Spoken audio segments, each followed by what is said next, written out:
ce soir, on se retrouve pour une nouvelle formule de Show Your Gear.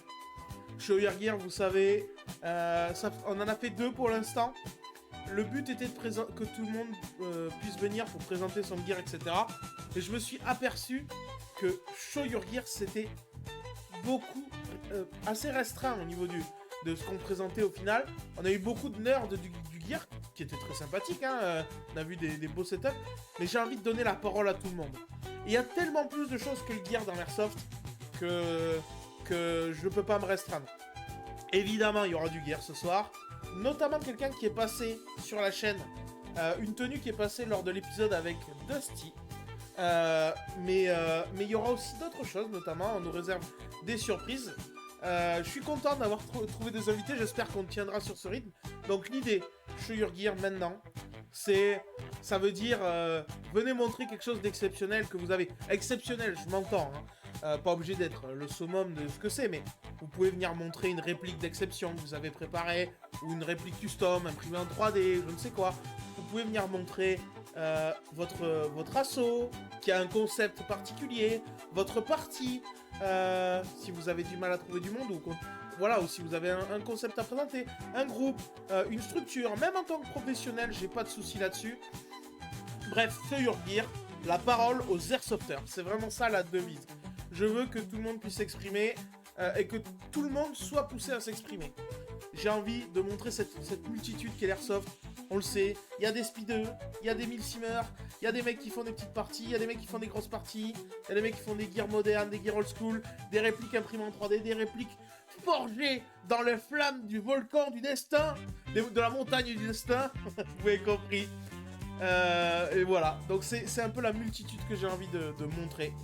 Ce soir, au programme, on a une tenue française années 70-80. On va avoir Sebi qui va nous parler de son groupe Airsoft PNJ, une très belle initiative que je soutiens, que je tiens à saluer. On a Steph du Drill Club qui va venir nous parler des Drill Games, qui est un événement axé sport et Airsoft. Et puis voilà pour l'instant. S'il y en a dans le chat qui veulent venir présenter quelque chose, n'hésitez pas, l'émission est ouverte. La chaîne du Roi du Béton est une chaîne ouverte à tous. Si vous avez quelque chose à dire, vous pouvez le dire. Même si vous n'êtes pas d'accord avec moi, et surtout si vous n'êtes pas d'accord avec moi. Pour ça, n'hésitez pas, point d'exclamation, commande. Vous avez toutes les commandes disponibles, notamment, et du coup, dans les commandes, vous avez le Discord. Discord qui sert essentiellement à communiquer lors des lives. C'est vraiment ça l'objectif principal. J'ai pas envie de gérer une communauté honnêtement de Discord. Sauf s'il y a des gens qui veulent faire les modos, ça y a pas de souci. Mais pour l'instant c'est pas l'objectif. Vous pouvez aussi faire des dons, n'hésitez pas. Donc ça peut être toujours intéressant pour qu'on puisse commencer à step up un peu au niveau des lives. Et puis voilà, on va commencer. On va accueillir notre invité. Notre premier invité, je vais baisser un peu la musique, histoire qu'on l'entende. Hop, je vais baisser la musique et on va accueillir notre premier invité. Je te laisse lever la main sur Discord. Subject Fox 05, tu vas nous dire comment tu souhaites qu'on t'appelle. Hop, et voilà, il intervient. Hop là, bonsoir tout le monde. Bonsoir tout le monde, j'espère. Vous l'entendez bien? Dites-nous si vous l'entendez, si jamais. Hop, le problème c'est que je pense que j'ai... Voilà, est-ce que vous entendez bien notre invité, les amis? Bonsoir, vous m'entendez? Comment je t'appelle? Appelle-moi Fox ou Xav, ce sera plus simple. Ah, ok, un peu faible. Alors, je monte... Attendez, je vais le monter un peu. Xav, on va t'appeler? Yes, Xav, c'est plus simple. Allez, je vais le monter un peu. Là, on devrait l'entendre pas mal, non? Hop, allez, toujours des problèmes techniques dans cette émission. C'est comme ça. Les aléas du direct. Alors, Xav qui est passé dans l'épisode avec Dusty, où on a présenté un de ses kits qu'on va un peu plus détailler ce soir. Déjà, Xav, ça va? Pas trop stressé d'être devant... Bon, il n'y a pas 10 000 personnes, ça va, mais... mais c'est pas grave. Là, je sais pas, faut que Heureusement que je suis assis, hein, parce que sinon ça, Ah, je tiendrais plus là. ah là. Je comprends.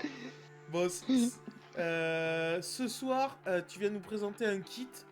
C'est ça. Un kit.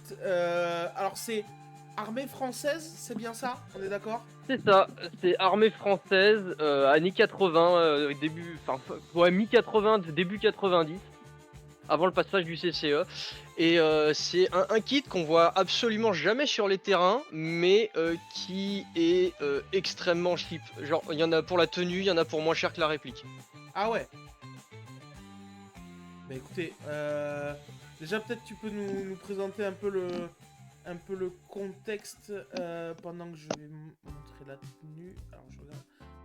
Voilà, là on devrait Ouais, du coup, il y a 3 déclinaisons de la tenue que j'ai partagées. Il y a la tenue un peu hiver, il fait moche. Il y a une tenue été et il y a une tenue qu'on appelle Gao qui était plus portée en Afrique et en OPEX avant que les porte-plaques et autres casques fassent leur apparition obligatoire à chaque sortie, chaque mission. Bah écoute, je vais passer sur le Discord, je vais montrer la tenue. Hop, je change de scène. Et normalement, vous voyez la magnifique tenue. Là, j'ai mis... je sais pas si tu vois un peu le live.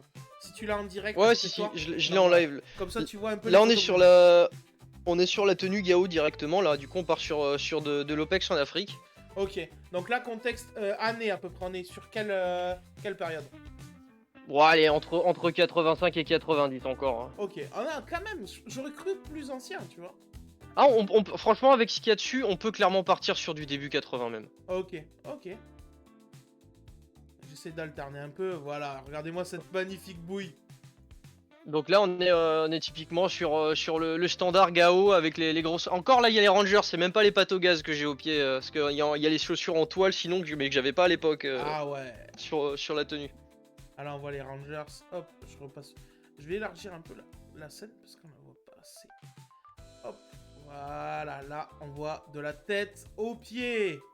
Donc le mini short, hein, bien sûr, hein, pour bien mouler le cul et les couilles. Ouais. On a Warbear. Bien faire cramer les cuisses. Warbear qui nous dit beau mal. Merci, merci Warbear. Non, il y a un haut aussi très aéré, c'est un genre de débardeur qui remplit quand même très bien le haut des épaules, mais par contre sous les aisselles, hein, c'est la liberté la plus totale. Ah ouais, c'est abusé à quel point c'est léger comme tenue quoi. Ouais, ah bah là franchement, moi j'ai pu la porter dans ma carrière aussi quand j'étais en Afrique, parce qu'on la porte encore Ah ouais. cette tenue de temps en temps, mais ça va être plus pour quand on reste dans les bases et pour faire de tout ce qui est la mécanique ou Ouais. des conneries dans le genre, quoi, ou juste être dehors à se laisser crever quand on a du temps libre. Ok, je vois. Ok. Mais elle est vraiment de moins en moins portée. Elle est en Centre-Europe, hein, bien sûr, en camouflage Centre-Europe maintenant la tenue. Mais sinon, en général, il n'y a plus le short. Le short, ça fait peut-être 10 ans que ça n'existe plus. Il y en a encore qui le portent, les anciens, mais c'est vraiment parce qu'ils vont aller sous une bagnole ou faire des trucs dégueulasses, quoi. Sinon, c'est juste le haut qui se porte normalement. Le green, c'était... Quand est-ce qu'on est passé au CE par rapport au green? Il y a une... Tu sais... Ah, c'est début 90, c'est à la fin du service, du service militaire, donc c'est avant 95. Il me semble que les premières dotations en CCE elles sont arrivées vers 91, mais c'était vraiment qu'un régiment d'équipés et c'était même pas complètement, ça devait être juste les parkas et les couvre-casques ou un truc dans le genre. Ok.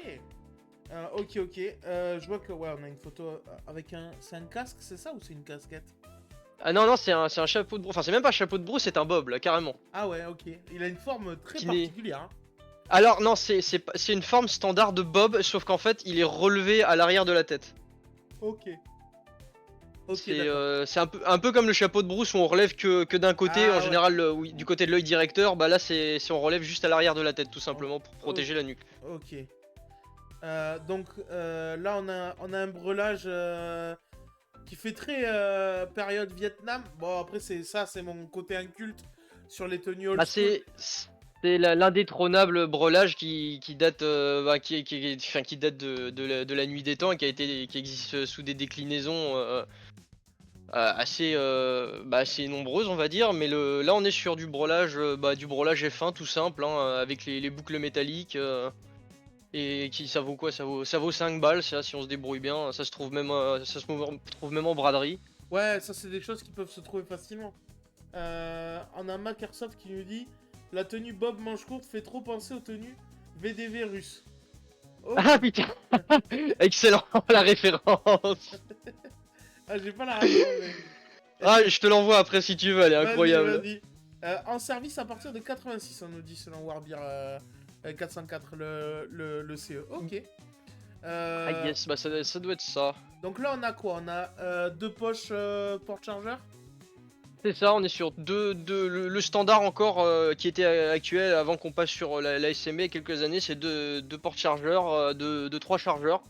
Il a toujours dotation actuelle française, hein, d'ailleurs, on est toujours avec 3 chargeurs de fusil d'assaut quand on est en manœuvre. Pardon. Un Mac Airsoft, si jamais tu veux poster un truc en lien, il faudrait que tu le mettes sur le Discord parce que sur Twitch c'est banni, histoire que tu me mettes pas des liens porno, tu vois. Non, mais c'est comme ça. Donc si jamais tu veux, il faudrait que tu rejoignes le Discord. Ou alors tu me l'envoies à MP sur un de mes réseaux. Ok. Donc on a ça. On a une poche au niveau de ton épaule aussi. Ouais, c'est ce qu'on appelle la trousse UC. En fait, c'est la trousse où dedans on va avoir tout le matériel pour l'entretien de l'arme avec quelques pièces détachées qui vont dans l'ensemble mobile, comme un percuteur, un extracteur, etc., etc. Ok. Et pas grand chose de plus en fait. Hein. Bah, Au en final. général, il y a une tige souple, il y a un écouvillon, il y en a, ils rajoutent des mèches aussi dedans, il y a un pinceau. Ouais. Et puis c'est avec, comme je t'ai dit, quelques pièces détachées, puis c'est à peu près tout en général. Ah vraiment mais ce qui est marrant, c'est à quel point la tenue alors elle est simple quoi. Alors évidemment, on voit quand même si on regarde des photos par derrière, on a quand même un sac et je suppose un porte-gourde et deux. Bah c'est ça, c'est l'époque où le brelage pouvait être très très minimaliste pour ce qu'on appelait la voltige à l'époque, hein. C'était courir partout, balancer des grenades et tirer dans tous les sens. Pendant qu'il y avait la ligne d'appui, du coup on part sur un brelage léger avec juste là il y a qu'une gourde, mais en général c'est plus de gourdes quand les mecs ils sont en Afrique. Ouais. Là il y a une pelle pliante, les deux portes chargeurs, et puis de l'autre côté j'ai une trousse de secours qu'on appelle la trousse para, le modèle avant la trousse para commando d'ailleurs. Elle est un peu surdatée sur Voilà, là on la voit, non? sur la tenue, ouais. Juste à côté de la gourde là, ouais, c'est ça, la petite juste à gauche de la gourde. Et vous la voyez, hop. Vous la voyez, ouais, par là, à peu près au niveau de mon doigt, là. Oui, Voilà, puis après, bah, il y a la fameuse musette F1, hein, qui vaut ce qu'elle vaut pour ceux qui la connaissent, Ouais, mais qui permet quand même un certain emport correct, on va dire. c'est robuste, dirons-nous. Ça tient dans le temps. Ah bah ça, pour tenir dans le temps. Et du coup, à partir de cette tenue, c'est quoi que tu nous as fait? C'est des variantes, en fait? En gros, ouais, on va dire qu'il y a plusieurs variantes. C'est le même personne, on va dire, parce que j'ai un brigadier chef du matériel que j'ai fait.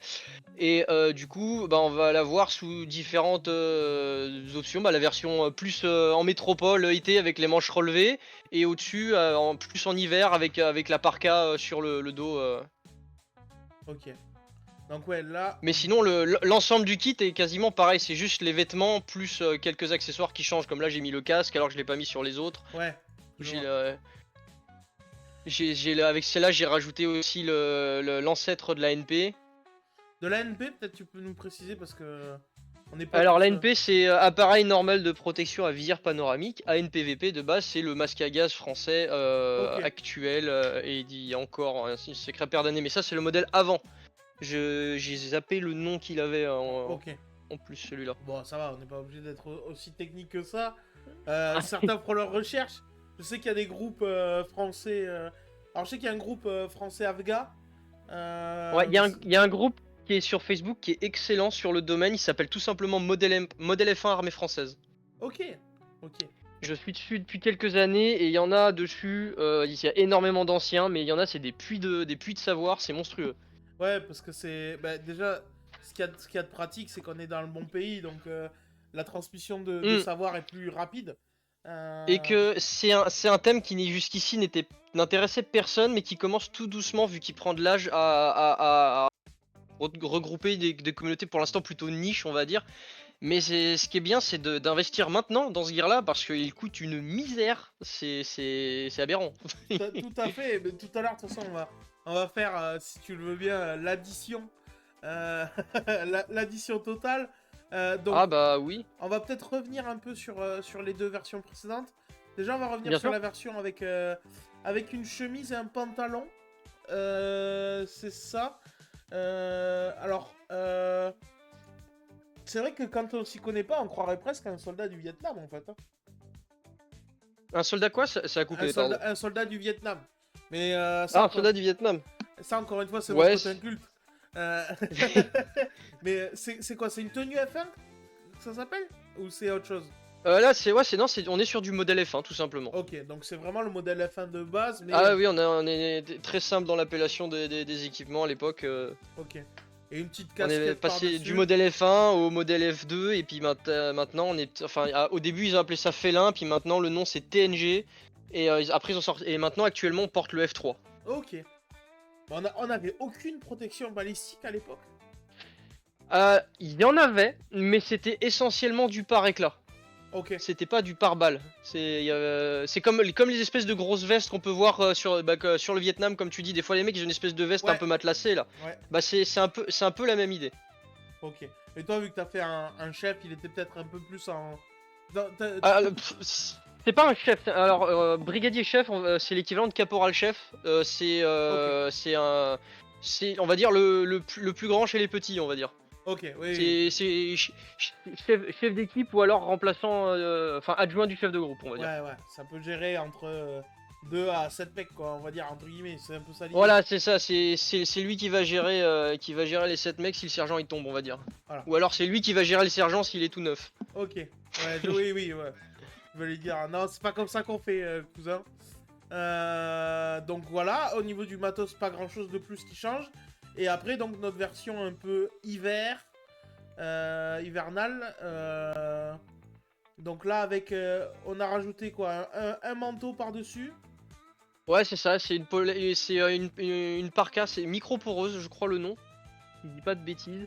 Et dedans, il y a une grosse doublure qui fait le Ah ouais. poids complet de la veste qui est retirable.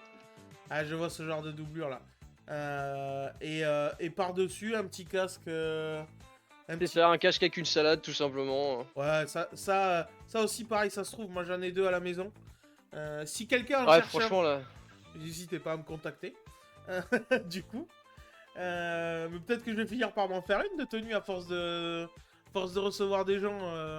On avait Airsoft France-Russie qui nous avait fait... Oui, j'ai survolé tout à l'heure les photos, il avait sa tenue d'aguet, j'ai vu. Voilà, qu'on a présenté, c'est plutôt pas mal. Et du coup, en dernier, peut-être on peut parler de la réplique rapidement. Est-ce que t'es passé du côté GBBR de la Force ou est-ce que t'as pas encore les... Ah non, bah les photos elles ont quand même quelques temps, il était annoncé mais il était pas encore sorti le côté GBBR de la Force. Ouais. Et vu que je m'amuse juste à faire du gear depuis quelques années, j'aimerais l'avoir mais je vais pas mettre 800 balles dedans quoi. Ouais, je vois, tu vas attendre peut-être que quelqu'un le vende. Donc là, on est sur le modèle de chez Cyber. Ouais, c'est le Cybergun, c'est le dernier Cybergun, je sais plus c'est quoi le modèle, c'est le nylon je crois ou une connerie dans le genre. Ouais, en nylon fibré, le pack qu'ils ont fait pour l'armée là, littéralement. Ouais, c'est ça, c'est celui qu'ils ont fait pour l'armée avec les trucs dessus. Donc ça, honnêtement, un FAMAS, c'est facile à trouver. Putain, il y en a un chez Ocas Airsoft qui traîne. D'ailleurs, si vous êtes dans la région toulousaine et que vous voulez vous faire une tenue F1, n'hésitez pas. Ben voilà, parce que de toute façon, toi, t'es plus un... Tu te vois quand même plus comme un réacteur, c'est plus le plaisir de la tenue Ou t'es quand même un joueur? Ouais, moi je suis plus dans le plaisir de tenue, parce que je jouais il y a longtemps, j'ai joué entre 2010 et peut-être 2015, mais le fait que je me sois engagé à l'armée, en fait, aller courir dans les buissons et ramper dans la flotte, ça m'a un peu gonflé. Ouais. Et Ah, du coup j'ai arrêté. Mais j'ai toujours gardé le côté autiste du besoin d'apprendre, de se renseigner et de collectionner le matériel de ce côté-là. ouais, je Parce vois. que j'ai pas mal d'autres tenues après plus ou moins modernes et plus ou moins inspirées. Genre là, littéralement cette année, je viens de terminer une tenue para de la Solenia Airborne. Ok. Comme j'ai fait il y a 2 ans, j'ai fait une tenue SCP pour ceux qui connaissent, Ah oui, très très moderne avec du ferro concept, etc. SCP, c'est une creepypasta pour ceux qui l'ont pas. Enfin, en gros, c'est ça. Un truc collaboratif assez énorme. Donc, n'hésitez pas à vous renseigner. Je pense qu'on va pouvoir passer sur la calculatrice. Ça va être le nom d'une catégorie, je pense. Très très classe. Ouais, la catégorie calculatrice, ouais, ça peut être Je suis sympa. d'accord. Alors, à mon avis, c'est une tenue qui va pas à tout le monde. Parce que moi, si vous me mettez dans le débardeur là avec le petit short, pas sûr que j'ai le même look. mais c'est très joli et très bien porté. Donc, on va faire. Franchement, on va partir sur le full set complet. Le full set complet? Ouais, on fait le full set On va- complet. Déjà, je vais juste te dire ce qui coûte le plus cher dans la tenue. Vas-y, Déjà, bah t'as la réplique, la réplique. forcément. La réplique, on la compte pas dans les On la shows compte Urguières. pas? Ok. On la compte pas, on l'exhorte. Après, Allez. voilà. Bon, j'ai la paire de Rangers, mais j'ai triché parce que c'est celle que j'ai reçue quand je me suis engagé.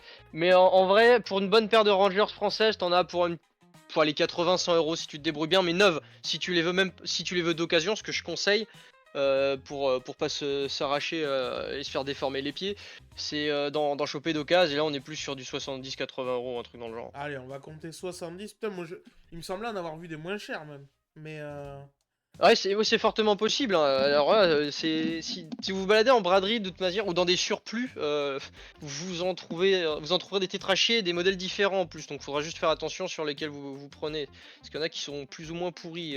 ouais, il y a différents modèles, différentes qualités, c'est ça? Ouais, différentes qualités, années de fabrication, des choses comme ça, ou même fabriqués dans d'autres pays. Parce que, par exemple, tout ce qui a été fabriqué au Portugal début des années 2000, c'était de la merde. Ok, ouais, Ça a été sous-traité, c'était vraiment de la merde bien pourrie. Non, à mon avis, c'est aussi le début de la production du Portugal, parce que le Portugal est maintenant devenu une vraie industrie de la maroquinerie pour l'Europe. Et au niveau des marques, c'est devenu beaucoup plus qualitatif, mais ça devait être les débuts des lancements de ce genre d'usine. Donc, allez, on va compter 70 pour les chaussures. Allez, 70 pour les godasses. Ensuite, bah, on va monter tout doucement. À la paire de chaussettes, il y en a, allez, pour 5 € les 3 paires, peut-être, même plus, si on Allez. se débrouille bien. 5 euros. Alors, on a le petit short mignon. Allez, le short, je l'ai eu en kit avec la chemise. Je les ai eu pour entre 15 et 20 balles. Je crois que j'avais payé 17 balles ou un truc dans le genre. Allez, je mets 17. Allez, soyons précis. 17. On a un béret, c'est ça? Ouais, béret, ça coûte quoi Après, c'est un béret que j'avais acheté d'occasion parce qu'il il était d'époque. Ça doit être entre 10 et 20 balles, je crois, un béret. Allez, 10 balles. Le haut, notre fameux haut avec les aisselles écartées. Je l'ai inclus avec le short Ok. dans les 17 balles. Ok, alors après, peut-être ça va être le brelage. Je suppose que tu l'as constitué parce que ça s'achète pas tout Ouais, prêt quand même. alors le brelage, on va prendre le brelage plus juste le ceinturon. Ouais, J'en ai eu pour 20 balles les deux. ok. Ouais, et je sais que ce genre de choses, ça traîne aussi dans les vides-greniers même, ça se trouve. Ah ouais, c'est extrêmement fréquent de tomber là-dessus, hein. Les gens savent pas ce qu'ils vendent là-dessus. Même les poches Famas. D'ailleurs, Allez, les porte-chargeurs FAMAS, les miens, je les avais payés 30 balles, je crois. Ah ouais? Mais ils étaient neufs, ils étaient encore dans l'emballage d'origine. Ok. Ok. Et je les avais en fait, je les avais pris, j'en avais déjà à la maison, mais j'ai pris parce qu'ils étaient dans un lot. Et bah pareil, il y a plusieurs modèles et années de fabrication Oui. pour les porte-chargeurs. Et ceux-là, par rapport à ceux que j'avais avant, ils sont plus cohérents. Ok. Donc après, on a On a tout ce qui est derrière. Peut-être tu peux nous faire un lot complet sur les poches, histoire que... Ouais, bah alors il y a la gourde plus sa housse, j'en ai eu pour 7-8 € je crois. La pelle US un peu plus, que c'est quand même, elle est quand même. La pelle d'ailleurs, c'est elle est datée des années 50, je crois, elle est datée ou un truc dans le genre. J'ai payé ça 35 balles, je crois, la pelle plus la housse. Ok, ouais, collector quand même. Ouais.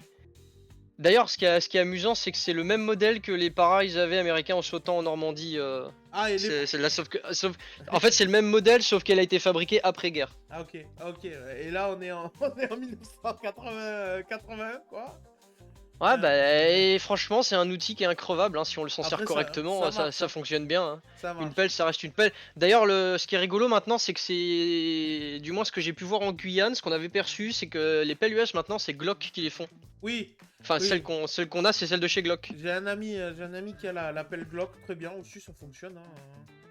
Ouais, franchement, bah, ça fonctionne bien, c'est léger, hein, dinguerie. Ouais, Ensuite, ce qui m'a pas coûté très cher aussi, mais parce que je l'ai eu vide, c'est bah, la petite trousse paracommando, trousse de soins, que j'ai eu pour 10 balles. Mais si on en cherche une pleine, parce que ça existe encore, il y en a qui sont avec le matos qui va dedans, sauf la morphine, bien sûr. Mais il y en a pour, au moins 50 balles, quoi, si on en chope une complète, Ah ouais. voire peut-être même plus avec le matos qui est dedans, ça dépendra. Ouais, pour l'aspect très collector, quoi. Ouais, c'est ça. Et puis la trousse UC avec ce qui va dedans, allez, on va mettre 8 € en comptant les objets achetés à droite à gauche pour la complémenter, hein. Allez, 8 €. Alors, Donc, en comptant la burette à huile qui est dans la poignée du FAMAS. ok. Donc déjà, pour ce premier kit, on est à 213. En sachant que je pense quand même qu'on a quand même assez surestimé les Rangers, parce qu'à mon avis, vous pouvez les trouver à beaucoup moins cher. Ouais, oui, ouais, il y a largement moyen. Puis après, il y a 2-3 petits objets de collection qui peuvent être un peu plus chiants à trouver, mais qui sont pas catastrophiques. Ça va être l'insigne de béret et l'espèce de clip bleu qui va en dessous. Ok. Je peux mettre une autre photo si tu veux qu'on voit mieux le béret. Ah, le béret, là, on le voit bien sur cette photo-là. Ah ouais, on le voit correctement sur celle-là. Voilà. Donc, ouais, 200 € pour une tenue. Alors, évidemment, quand vous commencez à vous monter une tenue, le mieux, c'est quand même d'acheter petit à petit et de chercher. Parce qu'à mon avis, si vous êtes des grinders de la recherche, vous trouvez ça pour 50 balles. Enfin, vous faites ça à 50-100 balles, c'est possible, à mon avis. Ah ouais, clairement, si vous cherchez bien et que vous vous renseignez, il y a clairement moyen d'optimiser l'achat, hein. Après, ce qui va peut-être coûter plus cher, ça va peut-être être la suite, je pense. Surtout au niveau de peut-être du masque à gaz, par exemple, je pense. Ouais, le masque à gaz, j'ai eu beaucoup de chance, c'est un ancien qui me l'a donné, mais le dernier que j'ai vu passer, il était à 150 balles, je crois. Ok. Donc on va... En plus, j'ai énormément de chance que le mien, il a son système de com ensuite. On le voit pas, mais il y a un câble enroulé autour de la cartouche au-dessus. C'est pour le brancher sur un poste et faire de la com, tout simplement. Ok. Donc, bah, vu qu'on est parti sur la tenue froide, on peut peut-être compter le manteau. Ouais, le manteau, il y en a pour 50 balles, je pense, grand max. Ok, 50 balles. 9 50 balles, hein, vraiment 9 sorties du tailleur, hein. Ok. Le casque, bon, ça se trouve. Honnêtement, ça se trouve pas Ouais, cher aussi. allez, pour 30 balles, ça peut se trouver, je pense. Moi, je pense que même à 10, tu le trouves. Mais je te comprends. Même moins si vous tombez sur un mec qui veut s'en débarrasser, il y a même moyen qu'il vous le mette à 10, hein. Et peut-être l'ensemble F1 pour finir. Bah, l'ensemble F1, il y en a. Allez, ça dépend de l'état, mais il y en aura pour moins de 50 balles si vous vous débrouillez bien. Allez. Et là, j'ai un total de 493 €. Et tu rajoutes la musette, tu mets 15 balles. Allez, et la musette que j'allais oublier. Allez, 500 balles. Donc là, setup complet, on a 3 variantes. Vous jouez été, hiver, vous avez un flot de malade pour 500 balles. À mon avis, pour moitié moins si vous cherchez. Été, hiver, canicule, vous avez tout là. Été, hiver, canicule, vous pouvez tout faire. Ça nous change du guerre moderne parce qu'on avait eu Paco et Tagfrog là, qui étaient passés pour nous montrer leur setup. Ils avaient lâché des. C'était. Ah bah oui, bah alors là, ouais, par exemple, là tu prends rien que la bison belle de Ferro, là t'en as pour la moitié du kit là, hein. C'est ça. Et encore, même, moi je pense que ce qu'il y a de bien, c'est que, on va dire jouable pour 30 ou 50 balles, vous pouvez vous monter un kit comme ça. Hein. Honnêtement. Si tu montes un breulage avec juste des porte-chargeurs, un porte-gourde, et que tu te trouves une tenue, même en CE, tu vois, pour faire une période légèrement plus moderne. Ah, clairement, parce qu'en plus, le CE, ce breulage-là, il est encore valide hein, pour la période. Hein. Même moi, quand je me suis engagé en 2012, je l'ai porté ce breulage, donc bon. Putain, en 2012, quoi. Ah ouais. Il serait temps Ouais. qu'on se modernise un peu. Ah, bah, j'ai 32 ans depuis 20 jours. On n'est pas loin, Moi, je suis à 29 cette année. Écoute, en tout cas, c'est vrai que le flow est dingue. Et on espère qu'on va monter, qu'on va réussir à monter tout ça. Le CE français. On est là pour ça. Objectif devenir le premier influenceur CE France. Donc on essaiera de se monter une tenue. Ça pourra être cool. Objectif à terme, on fait une énorme OP France 1980 là. Ah, ça pourrait être une Ah, ce serait extrêmement drôle. En plus, il y aurait moyen de faire des dingueries quand tu prends des unités un peu ésotériques comme le premier PMA ou des trucs comme ça où ils étaient en MP5SD ou en M16 à cette époque-là. Ah ouais. Il y a moyen de faire des grosses dingueries. Ah, ça peut être une énorme dinguerie. Mais d'ailleurs, je reviens sur le groupe Modèle F1 qui est sur Facebook. Hein, les anciens ils partagent énormément de photos qui sont plus ou moins à eux ou qui retrouvent ou des cartes postales, des trucs comme ça. Et on voit des dingueries passer dans le matos. Autant on voit l'extrême rigidité sur l'équipement de l'époque, autant on voit les unités plus typées commando qui font vraiment tout et n'importe quoi avec le matos. C'est vraiment à crever de rire. C'est clair, c'est clair. Je me permets de partager ton Insta.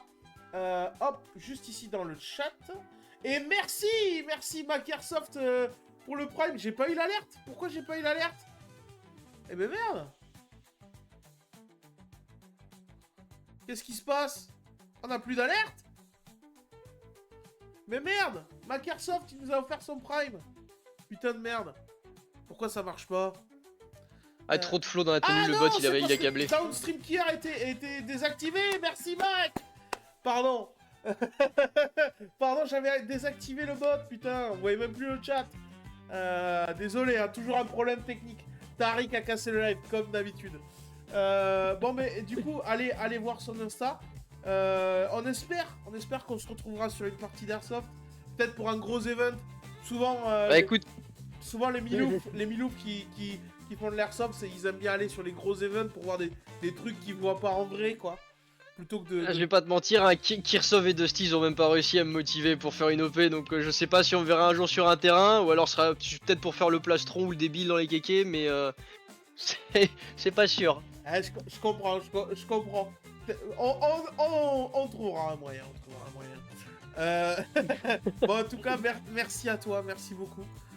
Mais de rien. Pour ton rétex, ton rétex, ta présentation. Hop, je repasse sur la photo générale. Mais écoutez, allez follow son Insta pour voir des kits, alors de tout type, de ce que j'ai cru comprendre. Mais pour aller contempler encore longtemps ce magnifique kit français années 80. Je te laisse laisser la parole. Bien sûr, je m'en vais, bonne soirée à tous, gros bisous. Et joyeux Noël. Et joyeux Noël, exactement. Écoutez, c'était plutôt très sympathique. Encore une fois, merci à toi, Microsoft, pour le Prime. On va peut-être passer à la suite.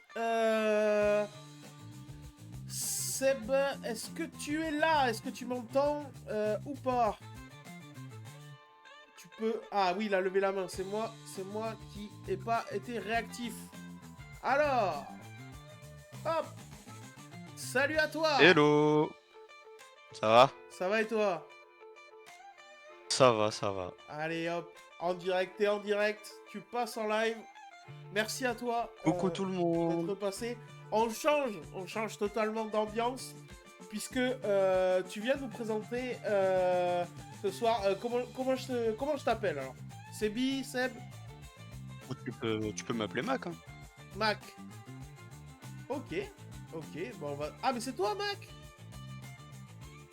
J'avais pas capté. C'est toi qui viens de lâcher ton Prime? Oui, parce que j'avais l'abonnement Prime Video, je savais pas quoi en faire comme j'utilise jamais Twitch, donc bon, Ah ben, autant aider ceux à qui j'ai envie de supporter quoi. eh ben merci beaucoup. Bah, on est pas beaucoup sur Twitch en plus à parler d'Airsoft. Si je fais la liste, on a Queenia qui fait beaucoup de JV malgré tout. On a, il y a Dink Chavez, il est sur Twitch mais il fait que du jeu vidéo. Et il y a Golgi. Bah, n'hésitez pas à aller les voir aussi hein, quand ils sont en live. Et du coup, Mac, aujourd'hui tu vas nous parler du... Alors on pourra parler d'autres choses aussi, hein, mais du projet Airsoft PNJ, c'est bien ça? C'est ça, un projet qui a été créé il y a quelques années déjà, il y a 2-3 ans, et ça se porte bien. C'est un projet assez difficile à mener à bien parce que les PNJ à l'airsoft, c'est quelque chose qui est extrêmement niche. Ouais. C'est à la rigueur, on peut en croiser dans des dominicales. Souvent, c'est l'organisateur qui fait tomber le gilet jaune pour mettre la classique blouse de scientifique. Mais j'essaie de développer le truc parce que la blouse de scientifique, alors c'est très bien, hein, c'est déjà mieux que rien du tout, mais j'essaie de développer ce truc-là parce que ce que j'ai remarqué personnellement, le truc à savoir, c'est que je fais de l'airsoft depuis 2019. Je jouais quasiment tous les week-ends Ah ouais. et j'avais très peu de souvenirs de mes parties d'airsoft. Enfin, j'avais des souvenirs sur la courte durée. Genre, un mois plus tard, je pouvais t'expliquer ce qui s'était passé. Mais là, au jour d'aujourd'hui, tu me demandes de me résumer mes premières parties d'airsoft. Toutes les parties que je vais te résumer, c'était des parties avec des PNJ et notamment, ce que je vais te raconter, c'est des trucs qui me sont arrivés en tant que PNJ ou avec un PNJ. Et c'est ça que je me suis rendu compte, mais en fait, alors c'est peut-être mon cas personnel, hein, c'est mon avis subjectif, mais je me suis rendu compte qu'en fait, une partie d'airsoft sans PNJ, je sais pas, c'est un peu comme le jambon qui manque dans le sandwich, tu vois, c'est le truc qui est pas forcément nécessaire, mais c'est toujours bien quand on a quoi, la sauce mayonnaise, Ouais. je sais pas, Le beurre, le beurre. le sourire du kebabier, Le beurre du jambon beurre. Le beurre, tout simplement le le, beurre du le, jambon le, beurre. C'est, le c'est, beurre du jambon beurre, voilà, c'est, c'est pas vital, mais ça paraît pas, mais je suis tout à fait d'accord. De toute façon, moi tu le sais, on c'est s'est ça, déjà vu en c'est... partie. Et merci pour le follow, Batman 3140. Je suppose que t'es de part chez nous. Merci à toi. Mais oui, Mais c'est clair que le côté PNJ, ça se voit surtout en OP pour le coup. Mais apporter ça, c'est plutôt pas mal. Donc le groupe, c'est quoi? C'est un groupe Facebook?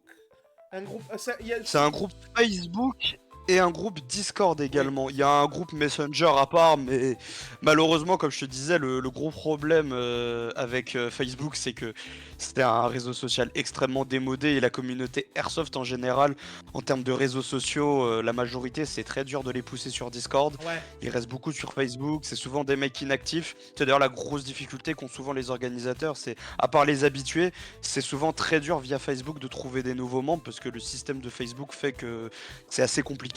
Et là, dans ce même exemple-là, bah, PNJ Airsoft, on est 60 personnes dans le groupe. Mais à aucun moment je suis en capacité, genre demain il y a un mec, il veut des PNJ dans son OP, je peux pas lui dire ouais il y a pas de souci, les 60 mecs vont venir. Non, jamais de la vie. Ouais, ouais. Et le grand maximum que j'ai réussi à faire, c'est sur mes OP à moi, les OP Big Fish, où j'ai réussi à faire 30 PNJ. En gros, je faisais du joueur versus PNJ. Je sais pas si t'as la ref niveau jeu vidéo du jeu Insurgency Sandstorm. Alors, Pas si tu je connais. connais de nom, mais je n'y ai jamais joué. Donc, bah pour ceux qui connaissent, c'est le mode checkpoint dans Insurgency, mais sinon, un exemple un peu plus marquant, ça serait sur Battlefield. J'ai pas le nom du mode de jeu, peut-être que toi tu l'auras.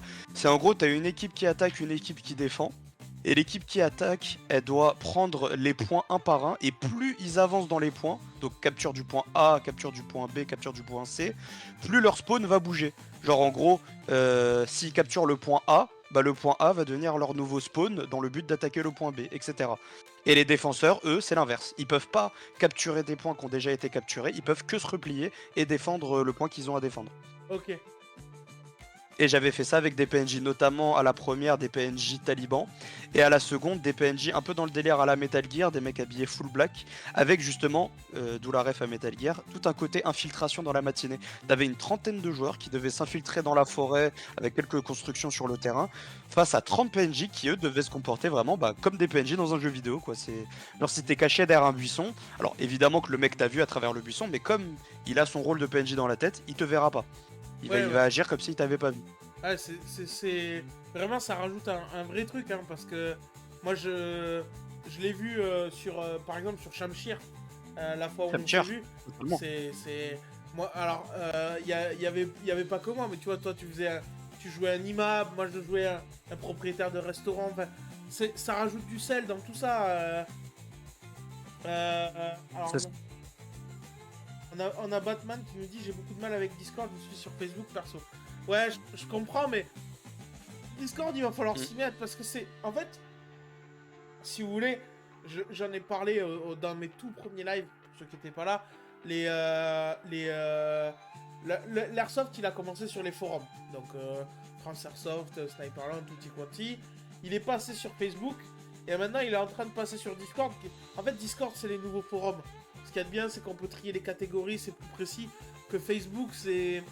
Alors, on peut pas. Au final, on peut pas faire grand chose, quoi. Quand vous faites un groupe, il y a des posts et vous faites des posts à l'arrache comme ça et ça se perd dans un flow.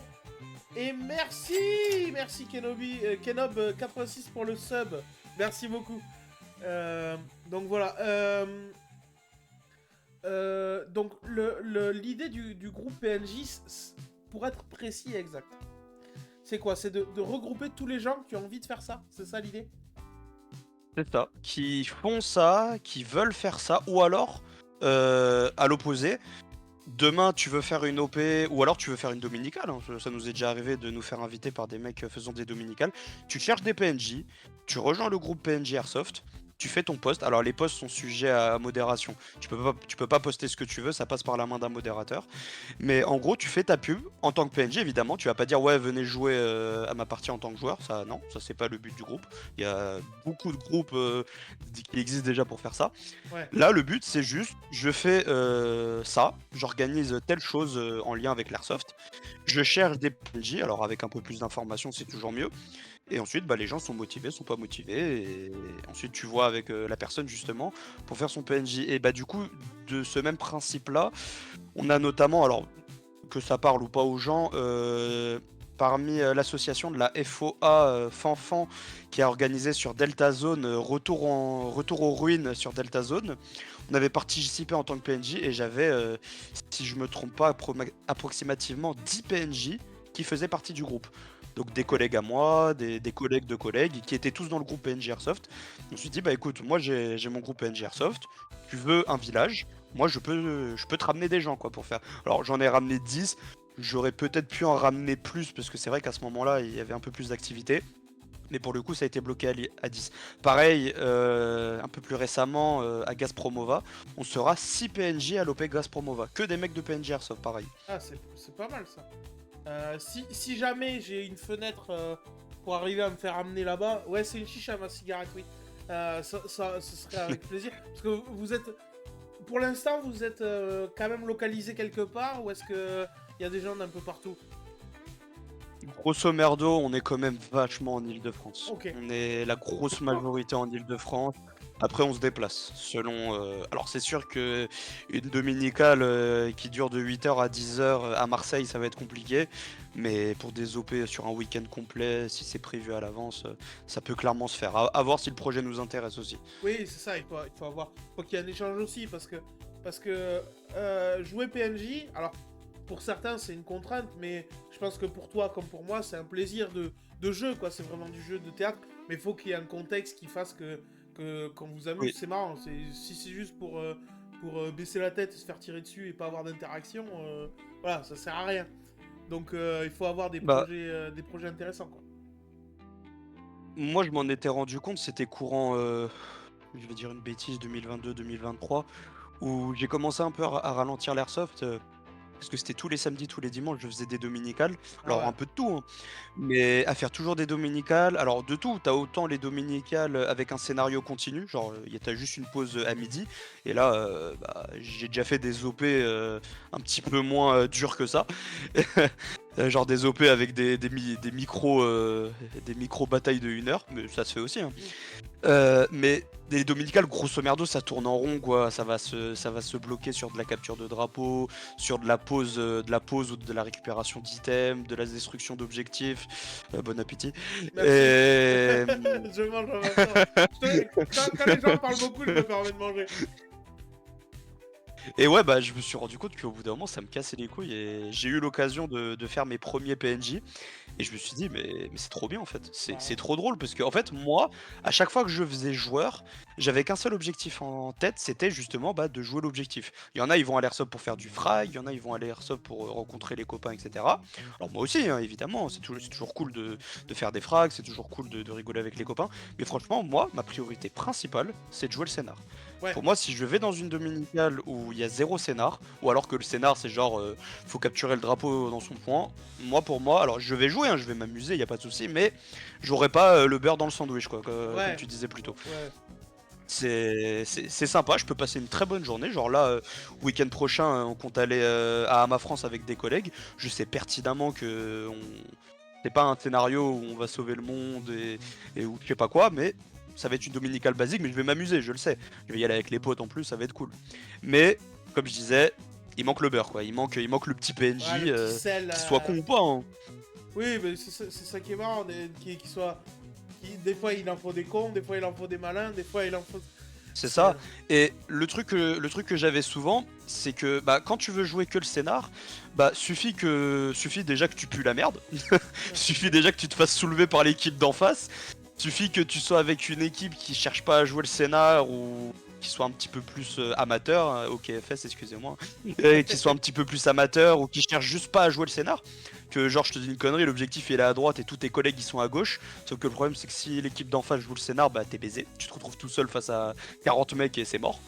Et du coup, je me suis dit, en fait, si tu joues le PNJ, en fait, c'est toi le scénar. Donc en fait, t'es constamment dans le scénar. Donc pour quelqu'un comme moi qui aime être dans le scénar, c'était le choix logique, quoi. C'était le choix logique d'en faire partie. Et tu te retrouves face à des situations où du coup t'as ces interactions là avec ces joueurs là, mais du coup du point de vue du PNJ, et c'est hilarant.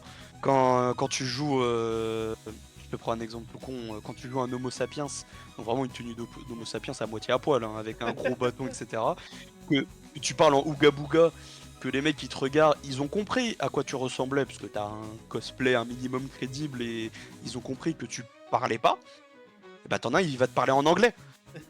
Et t'as ce moment PNJ de tu te dis non, en fait il faut pas que je rigole parce que ça va baiser mon personnage, mais en même temps c'est juste tellement drôle de dire c'est pas méchamment envers la personne, mais il est débile, quoi. Il est débile et je vais devoir supporter. Mais à côté, t'as genre son collègue qui va lui dire non t'es con, et ensuite il va dire attends regardez, et le mec il va sortir de sa poche une barre de céréales. Et il va me filer la barre de céréales. Et là, tu te dis, putain, le mec est malin. Le mec, il a compris le personnage à 100%. Alors, il l'a pas compris à 100%, parce qu'il m'a donné la barre de céréales avec le plastique, donc du coup, j'ai mangé le plastique. Un peu comme Jacouille dans Les Visiteurs. Mais il y a un début, il y a un début.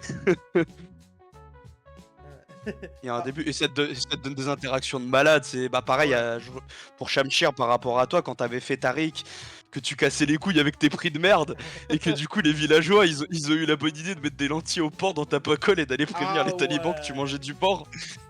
Ah mais ça c'est premium, ça. Ça, ce genre d'interaction.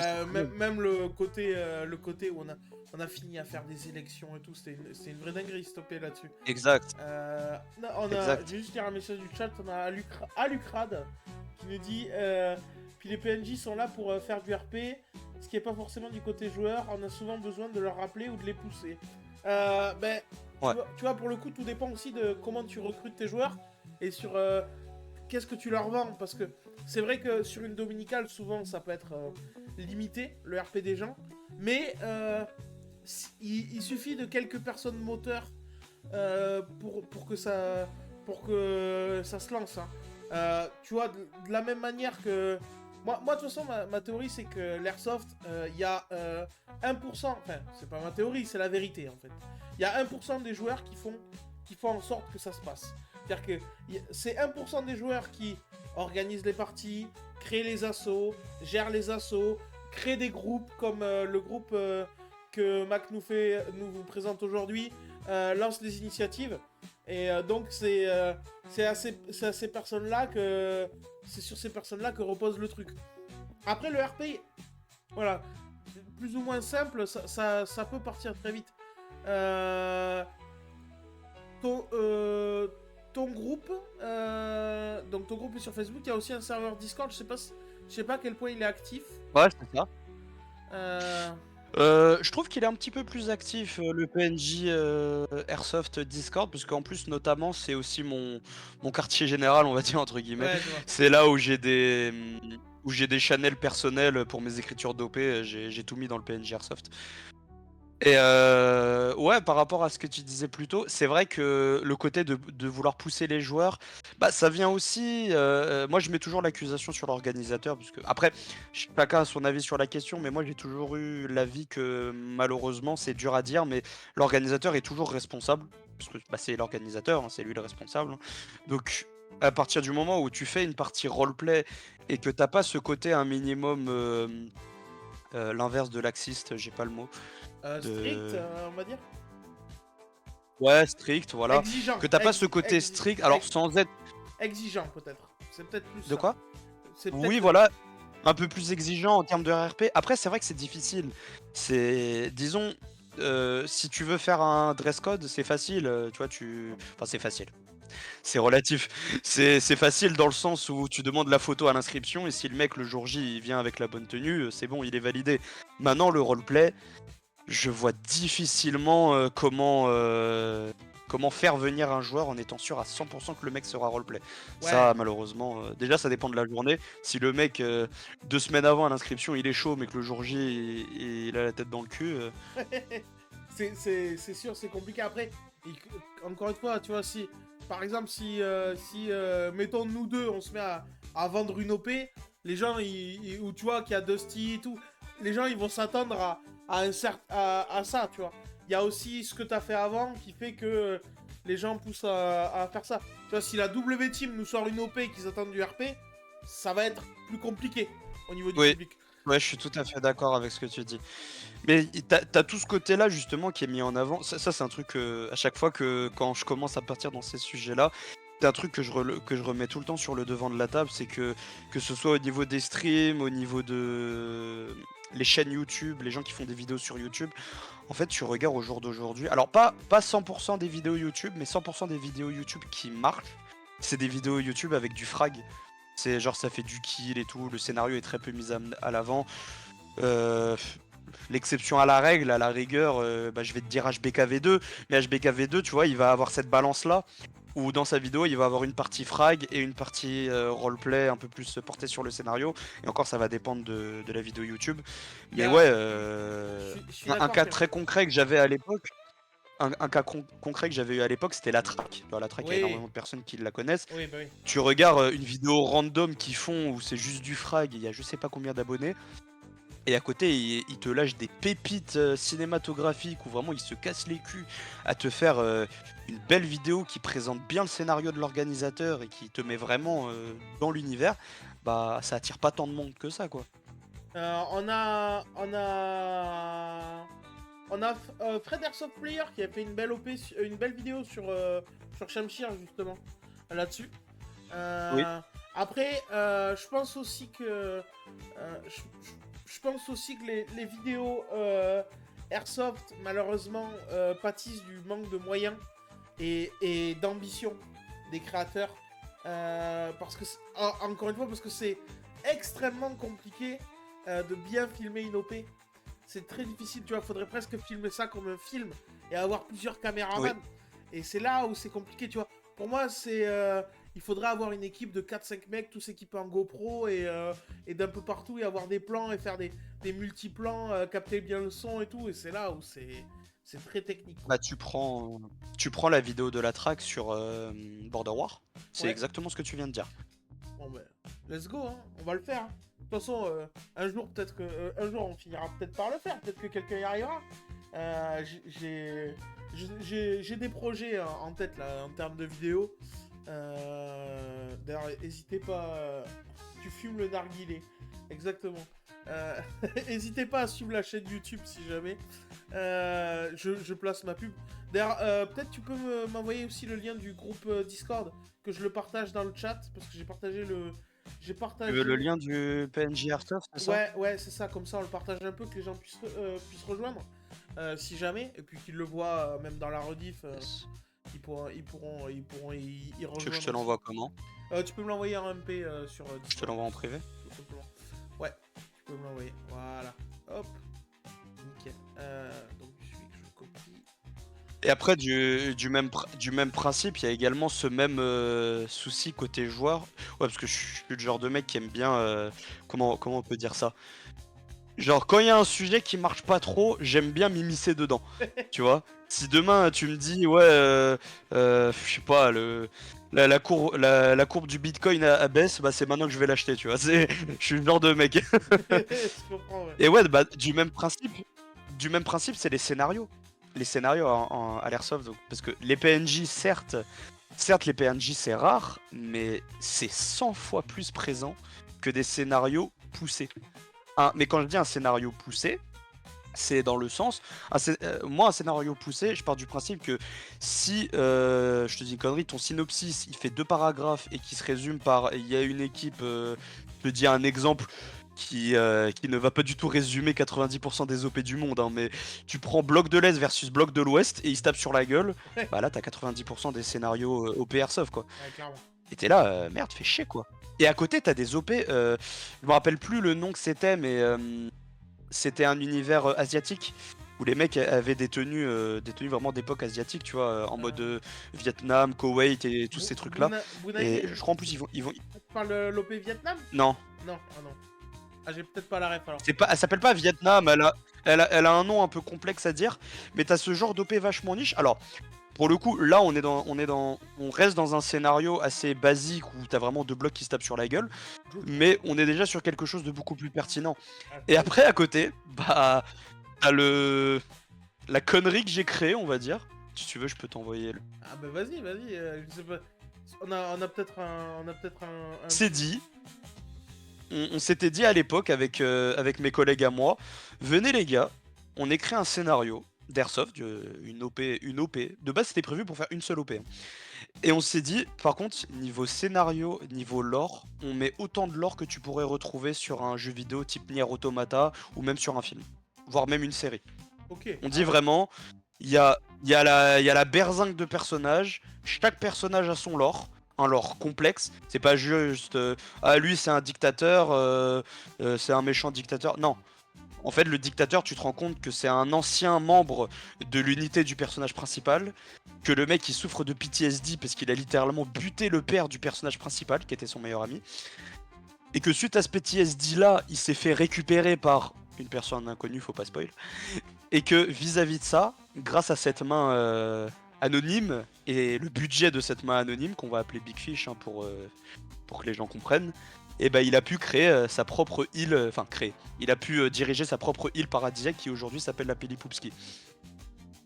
Ouais, du Et coup... voilà, là je t'ai dit un seul personnage, Felipo. Ok, ouais, Et je te l'ai résumé. Hein. je vois très bien ce que tu veux dire. Moi c'était un peu la démarche que j'avais aussi quand j'allais dans une OP et que je voulais me créer un roleplay. J'essaie de créer une histoire à ce personnage en fonction du lore de l'OP et tout. Ça, c'est plutôt important. Peut-être... Est-ce que tu as un conseil pour les gens qui voudraient faire PNJ dans les parties et qui voudraient mettre ça en place? Alors, pour ceux qui veulent le faire, moi le seul conseil que je peux vous donner, c'est faites-le avec passion. Ayez envie de le faire, le faites pas pour dépanner. Ouais. Ça, il y en a beaucoup trop qui le font. C'est en mode, ah, il y a besoin d'un PNJ, on en a pas, ah, vas-y, je vais le faire. Non. Franchement, sauf si ça vous plaît, hein, mais si le but vraiment c'est de dépanner, parce que sinon ça casse les couilles, non, le faites pas. Franchement, trouvez une autre solution, mais ne le faites pas. Parce que ça sera peut-être très bien, mais disons que vous de votre côté vous allez pas vous amuser et comment, parce que le but quand même d'un PNJ c'est de faire kiffer les joueurs, comment vous voulez faire kiffer les joueurs si vous kiffez pas vous-même ce que vous êtes en train de faire? Tu vois, c'est comme un animateur, son but c'est d'animer, de faire kiffer les gamins en faisant des jeux, etc. S'il prend pas du plaisir dans le jeu, laisse tomber, il arrivera pas à donner ce plaisir aux autres. Là je le vois à peu près du même principe. Ouais, Et au niveau organisation, bah faites-le hein, tout simplement. Vous prenez pas la tête. Vous prenez pas la tête. Après oui, plus vous allez vous prendre la tête, plus à la fin vous serez satisfait de ce que vous avez fait. Même s'il y a des erreurs, hein. De toute façon partez du principe qu'il y en aura des erreurs, ça c'est sûr et certain. C'est un plan, il fonctionnera jamais à 100%. Ça pour avoir fait des kilomètres de plans, ça marche jamais comme prévu. Là actuellement on est sur Gazpromova, j'ai une vingtaine de fiches de personnages à écrire et je sais qu'aucune d'entre elles sera respectée à la lettre. ouais, Mais c'est pas grave, c'est le but du jeu aussi. Et c'est là que le PNJ rentre en jeu, parce que comme le mec il a cette passion là, parce qu'il y a aussi dans la passion il y a le travail de l'écriture. Si quand vous écrivez votre PNJ, vous êtes pas là à vous taper des barres, alors quand je vous dis vous tapez des barres, ça dépend ce que vous cherchez. Si vous cherchez un PNJ un peu plus sérieux, ça va être compliqué de se taper des barres sur un Oui. personnage qui a perdu sa famille. Oui, ou si vous C'est vrai que faites, c'est pas très drôle. si vous faites une OP Seconde Guerre mondiale, bon voilà, tout le monde va pas se taper des barres. C'est ça. Mais voilà. Après, moi, quand je dis vous faire kiffer dans le personnage, c'est pas forcément vous faire kiffer d'un point de vue humoristique. Je vous prends un exemple tout con, je vais reprendre le cas de l'OP que j'avais écrite Big Fish. J'avais un personnage, en fait je voulais un personnage qui tapait dans le renseignement. Donc vraiment un espion, un peu mission impossible et tout le tralala. Tout simple, je me suis fait kiffer. Qu'est-ce que j'aime? Quel personnage de jeux vidéo, de séries, de films j'aurais pu sélectionner pour faire ce personnage? Bah très simple, je suis un grand fan de la série des Splinter Cell, notamment l'opus Conviction, avec le mode coop avec Archer et Kestrel. Et bah tout ça, mon personnage préféré entre Archer et Kestrel, c'est Archer. Mon personnage dans ce thème-là, il s'appellera Archer. Et justement, toujours dans cette optique-là, de se faire kiffer avec cet univers-là, j'ai vraiment été au bout du truc. Dans Splinter Cell Conviction, qu'est-ce que j'ai aimé? Les interrogatoires. Pourquoi? Parce que les interrogatoires étaient musclés. C'est vraiment genre tu chopais la tête du mec, tu la foutais dans une poêle à frire, etc. Alors évidemment, je l'ai pas fait pendant une OP. Voilà. Attention Cependant- aussi à ça, mais oui. Cependant, on a essayé de s'en rapprocher au maximum. Ça veut dire que quand j'interrogeais un mec, alors un autre PNJ évidemment c'est quelque chose qui se répète à l'avance, ça pour le coup c'est pas un truc que tu peux faire sur le tas, c'est très compliqué. Ouais, ouais. On a tenté, on a réussi, on a jamais eu d'échec en faisant ce truc là au tac pour des petites scènes, mais en général vaut mieux répéter, c'est mieux, surtout pour des actions un peu galères. Mais ouais clairement le mec tu lui chopes la tête et tu viens vraiment taper sa tête contre la table, sauf qu'en fait le truc que les gens voient pas, c'est que entre la table et la tête du mec, bah en fait il y a ta main. Oui, Et comme t'as des gants coquets, bah tu peux taper aussi fort que tu veux dans la table, bah à part te faire mal à la main, mais de toute façon comme à son coquet t'auras pas mal à la main, et bah y a aucun problème, tu peux taper aussi fort que tu veux, tu feras pas mal au gars que t'es en train d'interroger. ça fait peur à Jojo 3. Mais non, t'inquiète, c'est fait. Oh bah là il me fait peur. C'est fait en consentement. Non mais Non mais voilà, du moment que c'est fait en consentement, que c'est pas en surprise et que voilà, c'est préparé, Oui. tout se passe bien, y a pas de souci. Oui. Euh... Ça, dès que c'est des prises compliquées ou des trucs un petit peu complexes, c'est très souvent des trucs répétés à l'avance, tout le temps prévenu à l'avance. Ça prévenu, ça l'est tout le temps, mais c'est très souvent répété à l'avance, genre la matinée de la journée, etc. Du même principe, ça m'est déjà arrivé avec un mastodonte dans l'une de mes OP également, où je devais faire vraiment un fight au corps à corps face à un mastodonte, sauf que j'ai pas besoin de vous dire qu'un joueur lambda face à un mastodonte au corps à corps, ça se passe souvent mal. En plus, le collègue, il est, comment on pourrait dire? On va dire que c'est un actif. On va dire que c'est un actif et Les qu'il gars, a le physique de ses Tu idées. vas réveiller Bah Jojo clairement, il m'a 3, chopé par le...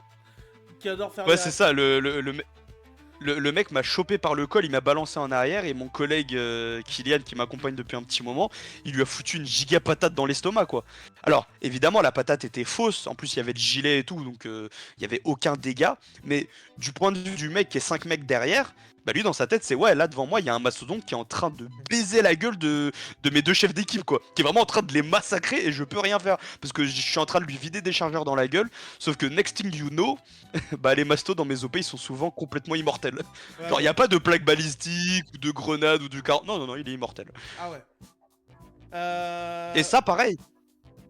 Et ça, pareil par rapport à ce que je te disais vis-à-vis du scénario, etc. Moi, ce que je fais souvent, Et c'est des trucs que je trouve ça dommage aussi. Il y a très peu de jeux en continu dans les OP. Genre, je te dis une connerie. Si t'as une OP qui va se passer en juin, alors tu vas avoir des petits messages, genre on va parler du règlement, on va Ouais, parler de la pyrotechnie, on va parler des tenues, etc. Mais t'as très peu de lore.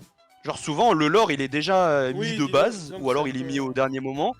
Mais t'as pas de continuité. Moi, un truc que j'aime beaucoup faire, c'est dans les terrains dans lesquels j'organise, surtout si c'est des terrains qui accueillent des dominicales tous les week-ends, je vais cacher des documents sur le terrain. Et je l'annonce. Je dis voilà, il y a des documents sur le terrain.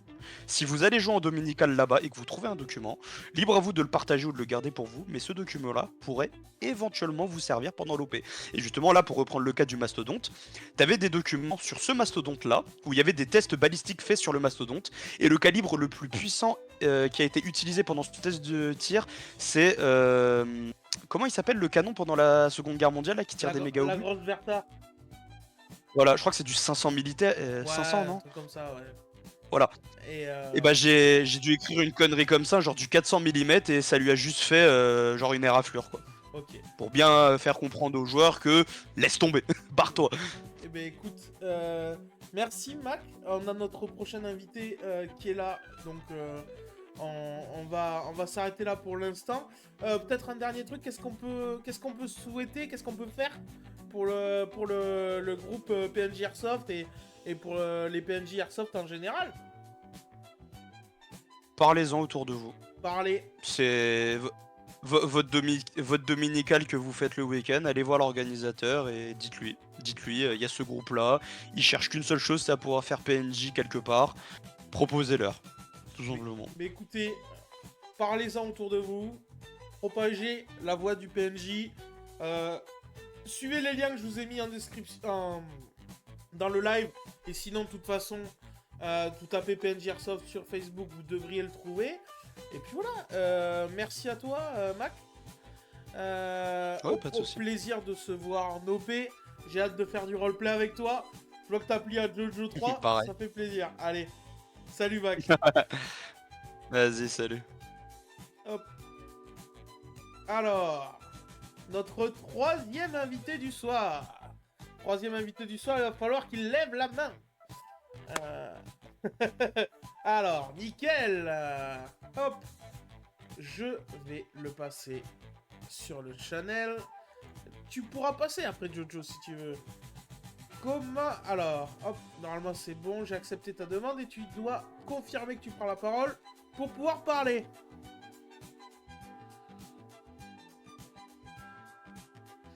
Alors, est-ce que tu y arrives, Steph?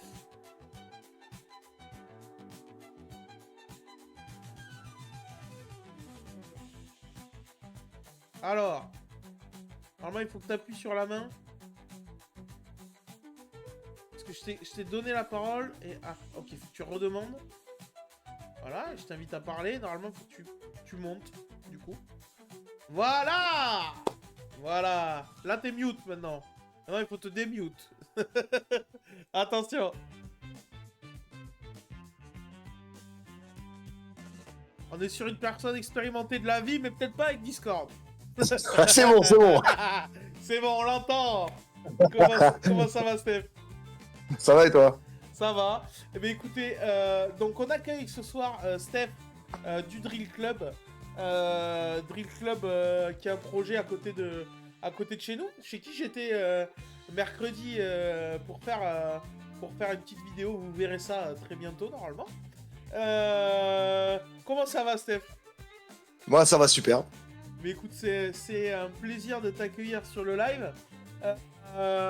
Écoute, ce soir, on va parler un peu de l'initiative du Drill Club et je pense en particulier des Drill Games. À mon avis, ça pourrait être la bonne occasion, le bon moment pour le faire. Ouais. Ouais. Donc, ben, je vais te laisser te présenter un peu, nous expliquer un peu ce qu'est le Drill Club. Ah bah le Drill Club, c'est un hangar de 450 mètres carrés qui se trouve sur Grouillé. On organise des journées, des sessions drill, entre guillemets formation. Je suis pas fan du terme, mais en définitive c'est comme ça que ça s'appelle pour les joueurs débutants et même les intermédiaires et confirmés, parce qu'on a plusieurs modules qui permettent à tous les joueurs de pouvoir progresser sur sur les techniques individuelles, sur les techniques en équipe, sur la cohésion de groupe. Voilà, donc on a 450 mètres carrés, on a un terrain de 15 000 mètres carrés, on a des tranchées, on a des véhicules, on a des modules pour travailler le CQB ou le CMC. Alors, je vais préciser voilà. un truc avant qu'on soit clair, c'est que Groyer c'est dans le Tarn, voilà. Donc que les gens le sachent. Groyer, ouais. Voilà. Ouais, Groyer dans le Tarn, à 40 minutes du péage de Toulouse. Voilà, donc on est au sud-ouest. Je vais en même temps partager le Insta sur le chat. Donc le Drill Club. Donc écoutez, n'hésitez pas à y aller. De toute façon, toutes les infos sont sur Insta, normalement, si je dis pas de bêtises. C'est là où tu communiques le plus, hein, en fait, sur Insta. Oui, bien sûr, ouais. Sur Insta, ouais. Donc allez voir ça, vous allez voir. Les images font très sérieuses, mais vous allez voir. Steph est très sympathique. On travaille là-dessus, effectivement. La communication a été plutôt agressive dès le départ. C'est du contenu assez haut niveau. Et en fin de compte, on peut venir, même si on est totalement débutant, il faut pas avoir d'a priori sur ses capacités. Le Drill Club, c'est justement... j'ai créé ça pour permettre à des débutants de devenir meilleurs et à des intermédiaires et à des confirmés de devenir encore meilleurs. De toute façon, on est malgré tout dans cette image un peu mille cibles, même si c'est pas là le positionnement, mais tu vois ce que je veux dire. De toute façon, on est dans cette imagerie là, donc c'est un peu pour ça que tu l'as fait comme ça, mais ouais. voilà, comme dit, ouvert à tous. Et donc, dans cette optique là, tu nous prépares un event dans un mois, c'est ça, les Drill Games. Ouais, le 14 juin, ouais, on va organiser les Drill Games. Donc déjà parce que le terrain s'y prête et parce que la structure est totalement adaptée. On va organiser donc les Drill Games. Ça va être une compétition qui va mélanger sport et tir. Quand je dis tir, on parle bien d'airsoft. Hein. Voilà. Et donc ça va être une compétition sur la journée avec 10 ateliers différents pour les sélections et ensuite pour les sélectionnés, une phase de demi-finale et une phase de finale. Il y aura des stands avec des exposants, il y aura un barbecue pour la journée pour ceux qui veulent manger et on fera un barbecue le soir tous ensemble histoire de terminer la journée comme il se doit. Alors non Jojo, c'est pas du tout l'optique, je réponds aux commentaires, il y en a un qui nous demande si tu fais stand de tir. C'est vraiment l'idée, c'est vraiment un entraînement airsoft, donc vraiment des répliques à billes. On mélange pas tout. On n'est pas sur, non. Voilà, on n'est pas sur un stage paramilitaire ou quoi que ce soit. On a un aspect, non, pas du tout. On a un aspect. On tire que des billes. Voilà, on tire que des billes, on est là pour s'amuser. Et donc voilà, cette compétition a aspect un peu sportif. Je sais que notamment il y aura une histoire avec une voiture à pousser, des trucs comme ça. Ça risque d'être. Il va y avoir des trucs comme ça, ouais, des pneus à bouger, un peu de course. Des parcours d'obstacles, ce genre de choses. Et d'ailleurs, je serai là pour le présenter, pour faire le présentateur vocal. Ouais, ce serait génial que tu sois le Guilux des Drill Games, ce serait énorme. Je sais pas si tout le monde aura la rêve de Guilux dans le chat. chat. Non, je suis désolé. Ah, tout le monde est la rêve. Je l'ai. Mais pour ceux qui savent pas, c'est un présentateur de l'époque. Des années 80, si je ne veux pas dire de bêtises. Ouais, c'est ça, ouais. Voilà. Mais franchement, c'est plutôt cool et original parce que c'est vrai que on dissocie beaucoup l'aspect sport et airsoft. Du coup, l'event, tu le fais en collab. Est-ce que c'est en collab ou est-ce qu'il participe avec la short team, du coup? Alors ouais, les Drill Games, c'est en collab avec la short team. Voilà.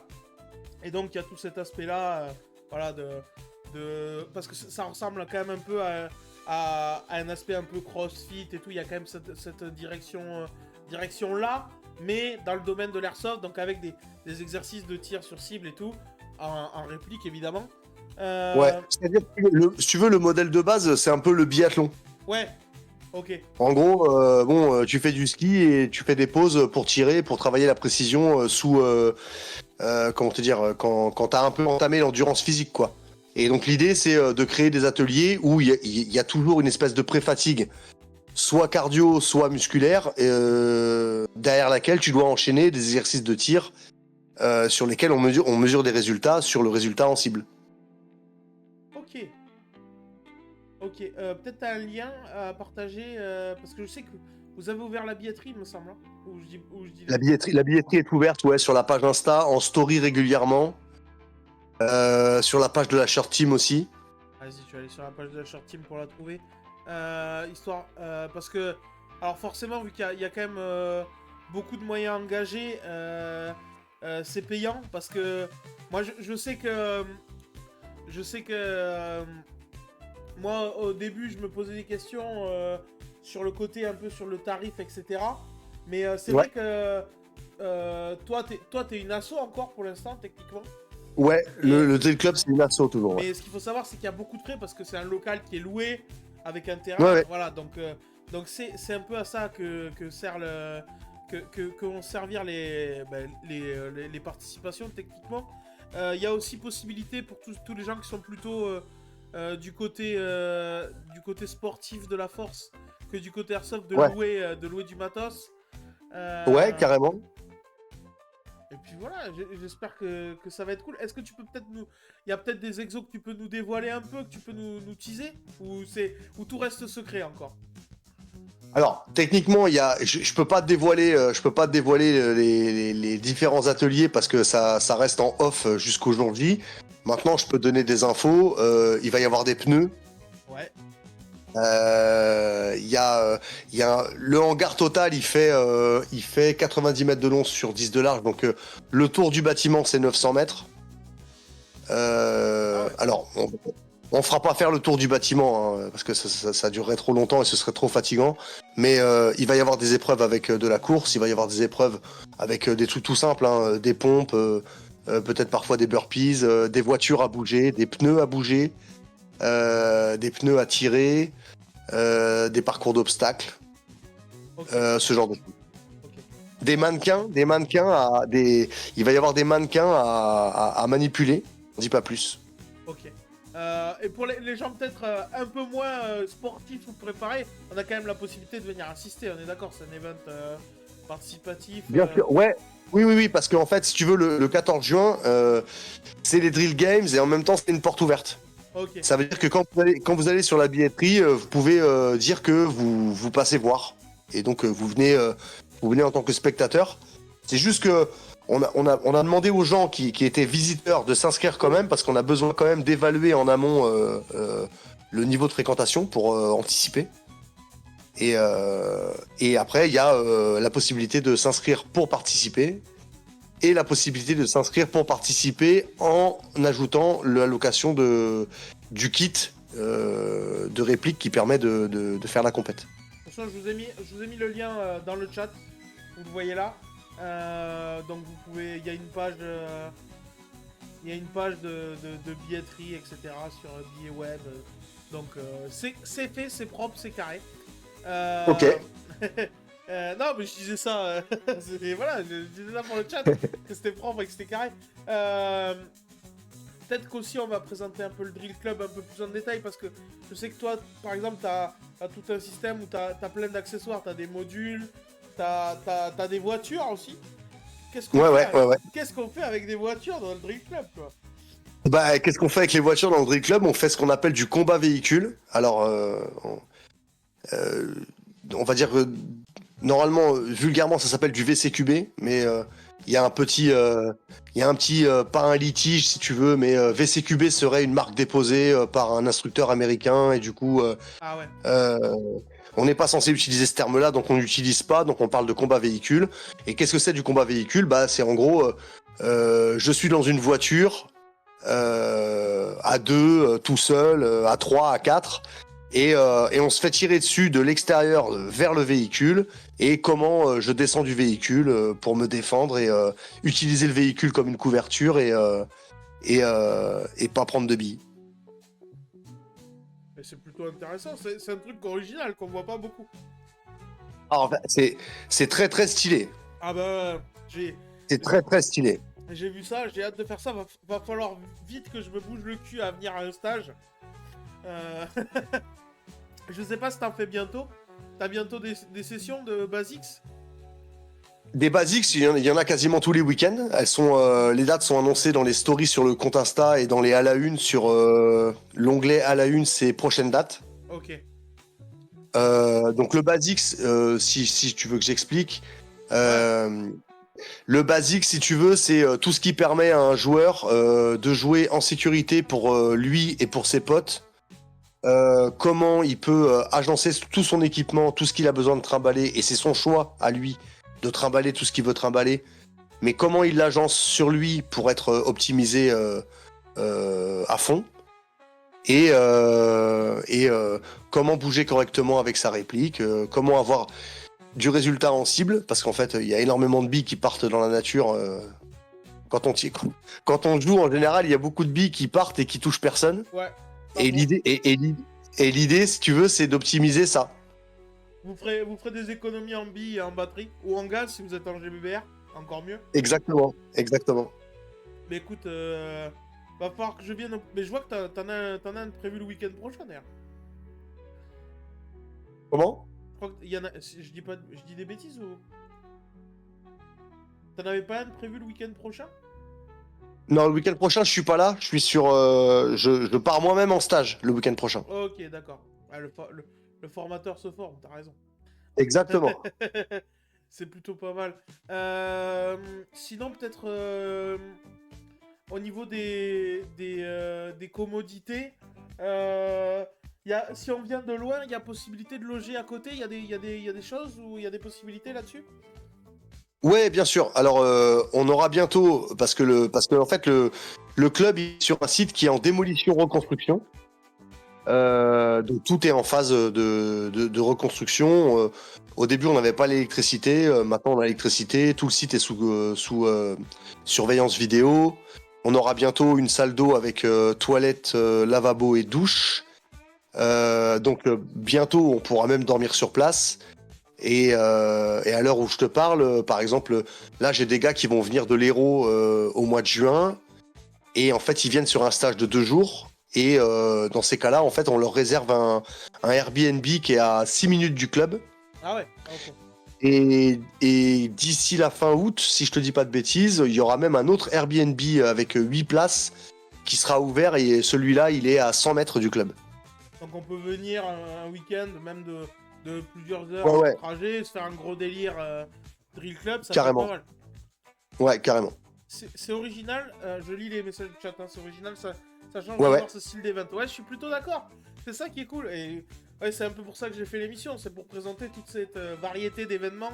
Alors j'aurais bien participé, mais je pense que les burpees, malheureusement, vont me stopper. Je suis pas encore capable de faire des burpees, mais petit à petit. Déjà, il faut que je vienne absolument à ce stage-là. Là, dès que t'en refais un, si je suis dispo, je viens. Parce que ça suffit. Je voulais faire venir mon groupe, mais j'ai abandonné. Je vais venir tout seul. Tant pis, c'est pas grave. Non, mais après, tu sais que ça, en fait, ça peut aussi être une option. C'est que t'as des gars qui ont des teams où les gars sont, je sais pas, moi, entre 5 et 10 mecs, tu vois. Évidemment que moi, dans l'absolu, je préférais que avoir une équipe entière, c'est super stylé parce que avoir une ligne avec 8 à 10 tireurs, c'est super stylé. Et en même temps, toi, quand t'es chef d'une équipe, bah, tu peux venir toi sur un Basics. Et si tu prends des notes pendant la journée, bah, tu peux faire travailler tes gars quand tu rentres. Ouais, clairement. Clairement. Parce que c'est ça l'idée aussi, tu vois. C'est tout à fait mon ambition. En plus, ça me fera faire un peu plus de sport. En ce moment, on essaie de s'y remettre, donc ça nous motivera. Ouais. Écoute, moi je pense qu'on a fait le tour. Après, je sais pas si t'as des remarques à faire ou des choses à préciser. Je sais pas si t'as... Vas-y. Je peux te parler des différents stages qu'on Oui, organise. peut-être qu'on peut décliner aussi parce qu'il y a le niveau basique, ce qui est vraiment voilà, le premier niveau. Alors attention, ça veut pas dire que c'est que pour les gens qui viennent de commencer l'airsoft. C'est juste que voilà, c'est son module numéro 1. Donc ce qu'il a à vous apprendre, c'est sa base à lui. Voilà. Donc vous pouvez venir à tout niveau. Mais le truc, c'est que pour faire les autres stages, je suppose qu'il faut faire le basics, parce que sinon, il y a des termes techniques, des choses que tu as expliquées que tu vas pas réexpliquer dans les stages plus avancés. Alors c'est ce que j'avais voulu mettre en place au départ. Ouais. C'est-à-dire en gros, le stage suivant, je l'ai appelé le disrupt. C'est-à-dire qu'en gros, le disrupt, c'est l'application des basics. Le stage basics, en gros, si tu veux, c'est les fondamentaux. C'est tout ce qui est technique individuelle. Comment je place ma réplique sur moi, comment je place mes chargeurs, comment je recharge, comment je passe de la réplique longue à la réplique courte, comment j'envoie une grenade avec la réplique longue dans les mains, qu'est-ce que je fais de ma réplique quand je veux envoyer une grenade, qu'est-ce que je fais quand je suis derrière un couvert, ce genre de choses. Et le disrupt, c'est l'application de tous les fondamentaux du basics en situation dégradée. C'est-à-dire qu'en fait, quand tu fais le basics, t'es sur une ligne de tir, t'as les pieds à plat sur le sol, tout va bien, il n'y a pas de stress, c'est cool. Même si la journée est très dense en termes d'informations données, c'est plutôt fatigant pour la tête, enfin en tout cas plus fatigant pour la tête que pour le corps. Le disrupt, lui, il est plus, comment te dire, c'est l'application des fondamentaux en situation dégradée, que ce soit environnementale ou physique. C'est-à-dire en gros, comment tu fais pour recharger quand t'as fait monter le cœur à 120 BPM, et comment tu passes de la réplique longue à la réplique courte quand t'es couché par terre, par exemple. Ouais, voilà. Parce que ça, on le voit, je pense que tous les joueurs de l'Airsoft l'ont plus ou moins vu. Quand on est fatigué, la tête, ça marche moins bien, on galère à mettre le chargeur et tout. Et donc, c'est un truc assez important de s'entraîner à ça. Enfin, en tout cas, c'est ce qui va vous aider à être efficace dans toutes les situations, quoi. Ouais, c'est ça. C'est plutôt pas mal, ça fait envie. Ça fait combien de temps que ça existe, le Drill Club? Ça commence à faire un peu de temps, là, déjà, quand même. Alors attends, j'ai pas eu la fin de la phrase, ça a coupé. Pardon. Je demandais depuis combien de temps ça faisait que le Drill Club existait, parce que je sais que ça commence à faire quelque temps là qu'on parle déjà et que ça existe. Alors le Drill Club, il existe en tant que Drill Club depuis mars 2024. Ok. Ah ouais, ça va faire. Et ouais, ça commence à faire un peu, ouais. Et en fait, ça existait avant, mais c'était pas, il y avait pas le hangar. Oui, c'était plus. Oui, toi. Bah, c'est moi qui me déplaçais sur les terrains des différentes équipes qui avaient besoin de ce genre de choses. Ok. Bah écoute, moi comme ça là, je vois pas. Alors évidemment, il y a plein de choses à dire, mais il y aurait 10 000 questions à poser, mais le mieux étant, déjà de regarder la vidéo qui va sortir bientôt et de venir un message auprès de toi pour discuter de toutes les commodités.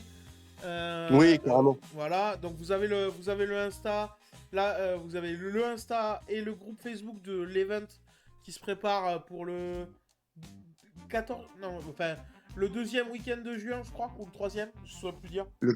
C'est le samedi 14 juin. Voilà, donc pour le samedi 14 juin, vous avez l'event là-dessus, vous pouvez aller voir. Et puis voilà, écoute, avant de se laisser, petite phrase que je dis toujours, qu'est-ce qu'on peut souhaiter au Drill Club? Qu'est-ce qu'on peut faire pour toi? Bah, venir en stage. Ouais. Venir en stage. Alors déjà parce que ça fait marcher l'assaut, et l'assaut a pour ambition de devenir une micro-entreprise dans les mois qui arrivent. Ok, t'as prévu de faire pour pouvoir. Ok. Ouais. Et bah, venir en stage pour découvrir un peu, comment te dire, ce qu'on croit savoir. Ce qu'on croit savoir et ce qu'on n'a pas forcément le temps d'expérimenter quand on fait une partie. Parce que quand on est en train de jouer, en fait, on réfléchit pas vraiment à ce qu'on fait. Ouais, de conscientiser un peu des processus. Ouais, c'est ça. Et en fait, si tu veux, l'idée du Basics, le stage, celui qui marche le plus jusqu'à maintenant, l'idée du Basics, si tu veux, c'est de créer des automatismes qui te permettent d'avoir du temps de cerveau disponible pour faire des choix tactiques. C'est-à-dire qu'en fait, quand t'es derrière un mur ou derrière un arbre et que tu sais pas si tu vas partir à droite ou à gauche, si en plus de réfléchir à ça, tu dois réfléchir à combien il t'en reste dans le chargeur, est-ce que tu vas recharger, est-ce que tu vas faire un chargement tactique, est-ce que ta sangle est bien positionnée, est-ce que tu as choisi une sangle 1 point ou une sangle 2 points, et qu'est-ce que c'est le mieux pour toi. Si tu as besoin de réfléchir à toutes ces choses-là, c'est du temps que t'as pas pour réfléchir à la meilleure option que tu vas choisir après. Tout à fait. Et c'est pour ça que Steph est là pour vous aider à devenir des machines de guerre en partie et faire rager les noobs. Des mecs imbattables, ouais, Voilà. c'est vrai. Mais écoute, merci beaucoup Steph. Avec grand plaisir, merci à Écoute, toi. On se revoit bientôt, de toute façon. Ouais. Et puis voilà, allez follow les réseaux. Voilà. À plus, Merci beaucoup. à plus Steph. À ciao. Je vais passer sur l'écran de fin. Et je vais vous dire merci. Merci d'avoir suivi ce live. La pub commence et je vous dis à bientôt.